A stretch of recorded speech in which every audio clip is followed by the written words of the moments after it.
Астана қоғамдық қорына осындай брифинг өткізіп біздің ойымызды айтуға мүмкіншілік беріп отқандарыңызға. Мен мынау 5-6 қағаз дайындап келген негізі кішкене уақыттың тығыздығына байланысты енді қысқа айтып өтейін. Шымкентте сол 5 қаңтарда шеру болды, 4-5 қаңтардың жері.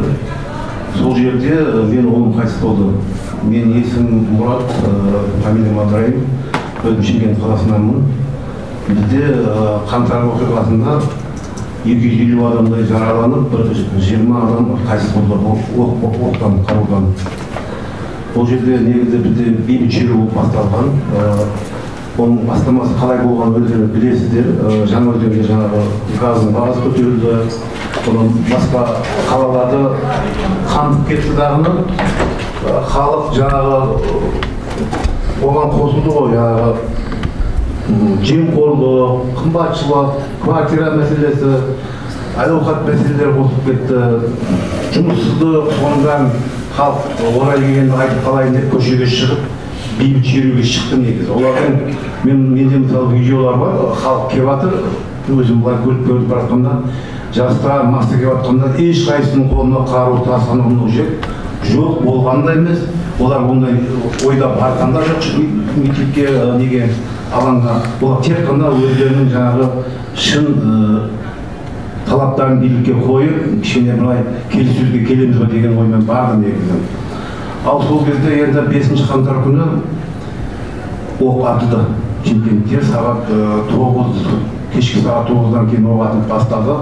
Оның алдында халық қанша рет қала әкімі айтайын шықсын, халықтың алдына шығып, кішкене бізбен мәмілеге келсін, талаптарын тыңдасын деген талаптар қойылды, бірақ ол кісі шықпады. Оның заңы шықты, оның заңын халық признавать етпеді, әкімнің өзі шықпады. Бірақ соны талап етті. Мүмкін ол кісі шығып бір, қалады қанша дегенмен қала басшы ғой, бір халықтың ойынан шығатын бір тоқтау айтып не қылсам, осы халық қарқармайды. Потому что ол жерде біздің халқымыз қарапайым, Шымкент халқы жағы жұмыскер, еңбекшіл халық қой негізі, бұзық халық емес. Бірақ ондай болмады. Ол жерде былай болды.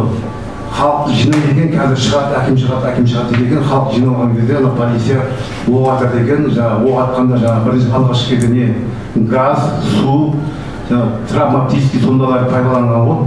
Оған халық кете қоймаған. Кейін жаңағыдай ата берген екен, бұл жақтан да жаңағы провокаторлар болған шығар, енді тасатылу болған бұяқта. Бірақ біздің Шымкентте ешқандай халықта қару болмаған. Оған дәлел не бір полиция, не бір әскер қайтыс болған жоқ бізде. Қайтыс болған мүлдем жарақат алмаған, оқтан. Тастан, таяқтан жарақат алғандар бар, бірақ оқ жарақатын алмаған. 9-дан бастап оқ атылып бастады. Мендегі бар құжаттарға сүйенсек, ол жерде қалада өңірлік жедел штаб жұмыс істеген. Региональный оперативный штаб. Солар бір ауыздан шешім қабылдап, халыққа оқ атуға санкция жариялаған. Сол бұйрықтан кейін полиция қызметкерлері жаңағы атыс қаруын қолдануға мәжбүр болдық деп, менде бар құжаттарда солай. Оны айтып отқан жаңағы өзінің қауіпсіздік басқармасының тергеушілері жаңағы сол митингте халыққа қару атқан полиция қызметкерлерінен допрос алады ғой, сол кезде солай жауап беріп отыр. Және де мынау Алтаев деген өзінің қауіпсіздік басқармасының тергеушісі өзінің қаулысында айтады. Өзін өңірлік жедел штаб мүшелері бір ауыздан халыққа қарай оқ атуға рұқсат берді деп. Кейін мен ол қаулыны әкім мен прокурорға көрсеткен кезде ол қаулының күшін жойып жіберді. Қазір ол жерде басқа қаулы бар. Ол жерде өңірлік жедел штаб жайында мәлімет жоқ. Менің енді айтайын дегенім, біздің балдарымыз нақақтан қайтыс болып отыр. Біздің балдарымыз қылмыстық құқық бұзушылық жасамаған, әкімшілік құқық бұзушылық жасамаған. Біздің ұлдарымызға қатысты оларды бір айыптайтын ешқандай материал, не факты, видео, ештеңе жоқ. Абсолютно. Мен прокурорға айттым, бір қару көрсетші дедім. Бір қару бар ма осы халық? Не только біздің ұлдарымыз, халық кішкене былай көтеріп атқан, атып атқан, еш нәрсе көрсетіп бере алмады. Мысалы, әкімшіліктің алдында 15 камера бар, білесіздер.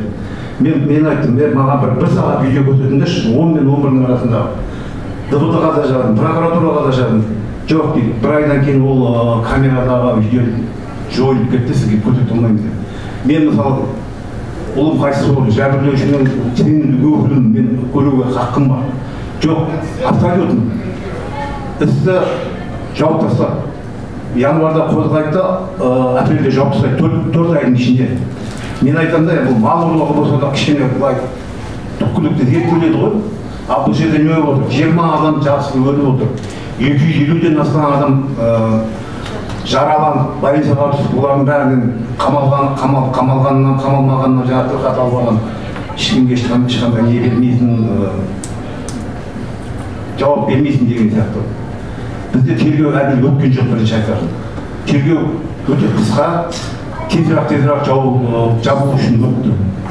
Ұлдарымызды билік мойындап отыр атқанын мойындап отыр. Біздің сол атты, полиция атты, менің балам басын оқ жеген, мида қалып кеткен. Мен баламды түнгі сағат 5:30-да тауып аламын. Мен түнімен іздеймін көлігіммен баламды. Мен өзімді, мысалы, машинамды атап, плазада, мен айнегім шашып жібереді. Мен баламды 4-5 больницаға барып бізде қайтып қалатқан кезде дәудің қасына да атпақшы боламын мен. Мен енді өзім кішкене бұрын орында істеген 5-6 жыл. Резко тоқтайын да, машинаның көліктің ішінде свет жағып төменде фишка бар, такси деген. Енді тоқтайын да қашқан ататын жүріп тұрматын. Мен такси деймін, түргеден жүгіріп келіп шөктету, айда онда дейді. Сонымен мен жүріп кетіп қаламын. Сонымен таңғы сағат 5:30-да мен басқа больницадан тауып аламын ғой, оны бірақ тіреді. Комада жатқанда бірақ маңдайынан оқ тиген.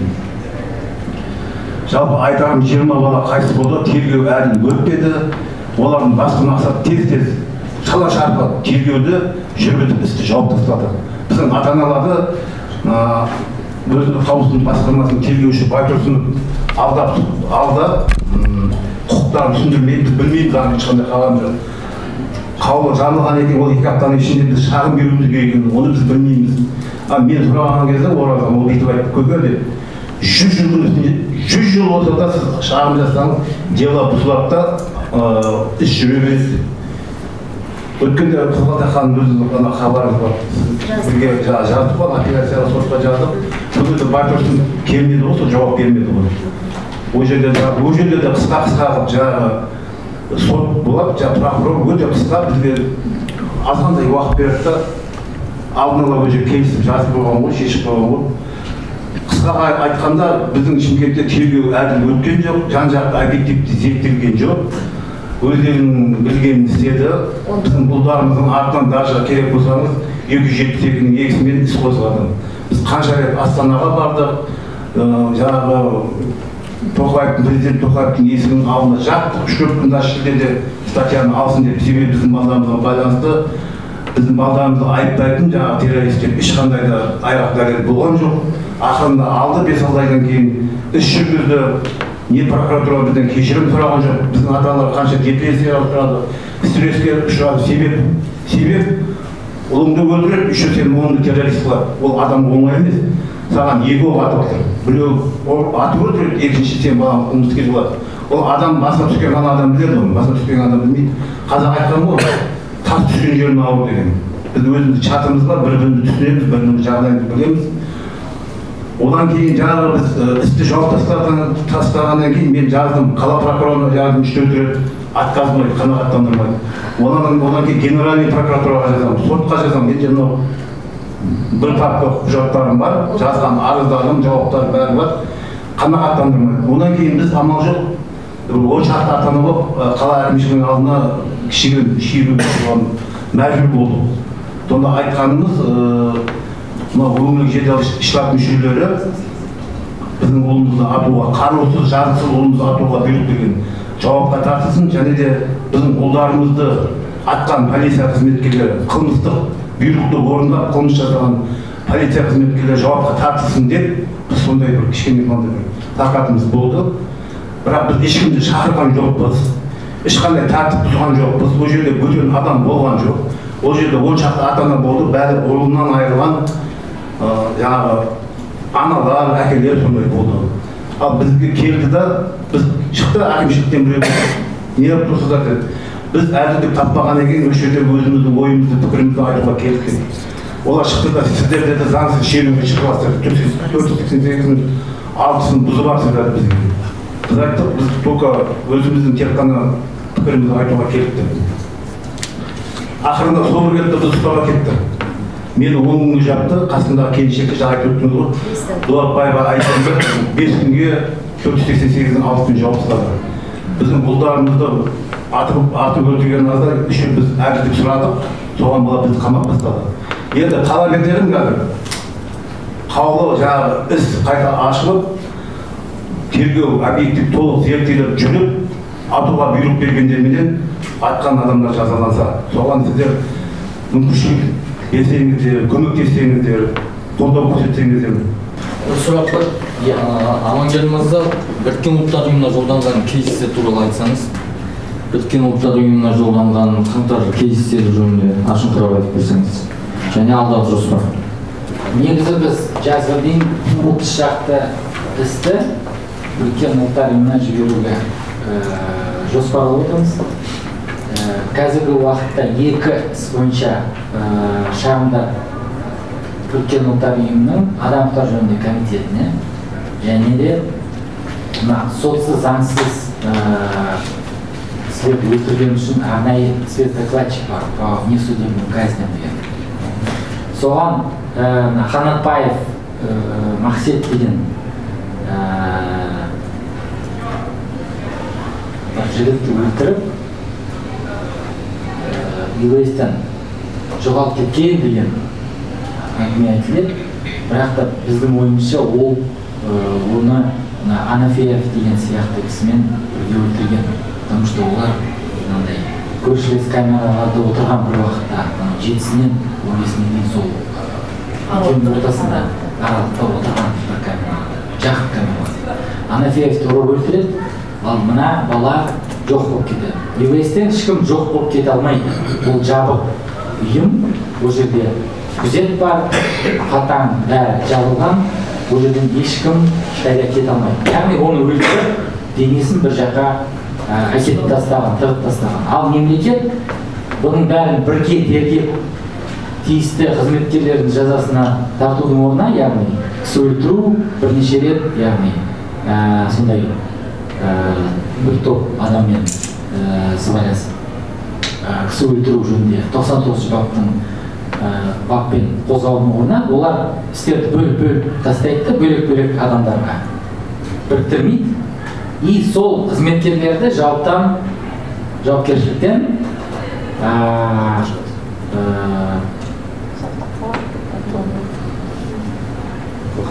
үлкен жауапкершіліктен қорғап отыр ғой, яғни жасырып отыр қылмыстарын.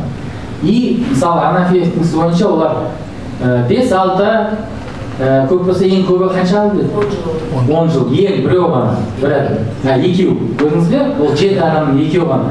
Ал егер 99-мен сотталғанда бірнеше эпизод бойынша, олар 20 жылға дейін жаза алу керек. 20 жылға дейін.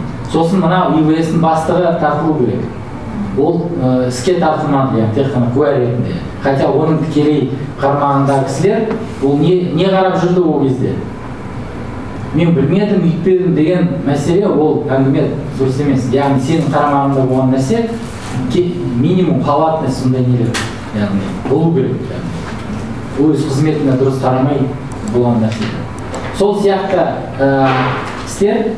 Сосын екінші іс жаңа комитетке кеткен іс, ол Жұбаназаров Оспанбектің Ақтөбеден атылған. Ол жерде 1-2 кісі атылған екен Ақтөбе бойынша, көп емес.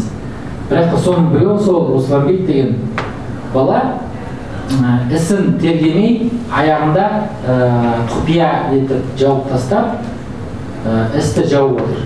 Ешқандай қылмыс құрамы жоқ деп, яғни ешкім қылмыс жасаған жоқ, дұрыс өлтірілген дұрыс дегендей заңды деп есептеп бізге істі қайтарып отыр.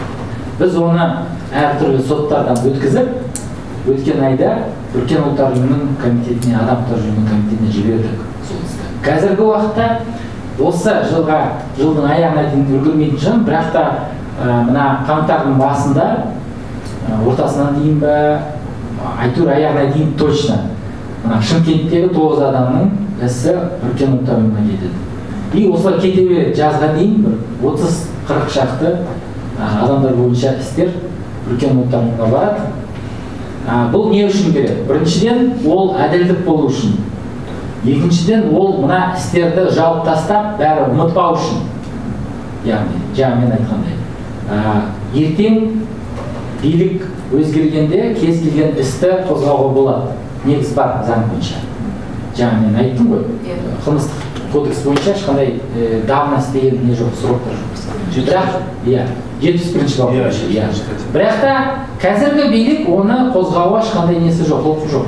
Сондықтан біз мына тарихи жағынан дәлел қалдыру үшін Біріккен Ұлттар ұйымына істің бәрін жіберіп тастаймыз да, ол жерде тиісті бағасын алады. Сосын жағдай өзгергеннен кейін кез келген уақытта бұл істерді жаңадан қозғап, Біріккен Ұлттар ұйымының шешімін пайдаланып, заңды негіз ретінде қайта қарауға болады. Сол үшін сондай қызмет атқарамыз.